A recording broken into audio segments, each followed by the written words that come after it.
This is this. This ain't something else. This is this. Well, I wasn't planning to be in the film industry. I came back from the army in Malaya, and my mother was away on a picture in Switzerland, and I stayed in her house. And a couple of days after I got back, a fellow called up to talk to her, who I knew from being a child.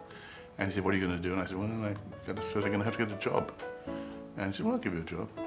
And I reported to the cutting rooms and went to work on a film called not Jour de Fête, Les Vacances de Monsieur Hulot, Mr. Hulot's holiday.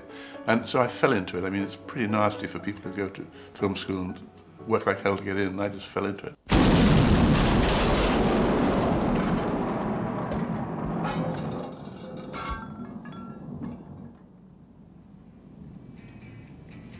You're only supposed to blow the bloody doors off. The best simple way of putting it is the producer is the person who causes the film to be made.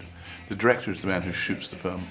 So his limited period of time is usually rather shorter than the producer's, but he's pretty important. But many of us go from start to finish. We find the material, we hire the actors, the director, we raise the money, and we supervise, manage the production on a day-to-day basis while we're shooting. And then afterwards we oversee the editing, and we go right through. Nobody would touch it. All the American studios, it had to be made with an American studio, partially at least. They all said, no, nobody wants to see a film about Vietnam, it's been too unpleasant. And anyway, what do you know about it? So you're not even American. And so it sat in a drawer until eventually I got to the point where I was running a film company with plenty of money, called EMI in those days. And I green-lighted it myself, so it got made. By the time it came around to Oscar time, we placed it very carefully. Just ran it for a week before in New York and a week in LA before the end of the year, which is how we qualified. And then gradually let it out. So we always, in the early days, were having screenings which nobody could get into, or which were always sold out, to put it that way. So it had a buzz of its own.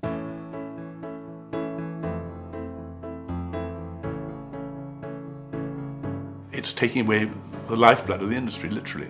It's vampire time. And what is difficult is that people think that all information which they can obtain through the internet or otherwise is there for the taking. The internet has created the I can be entertained free position and eliminated any of the sort of moral aspects of it.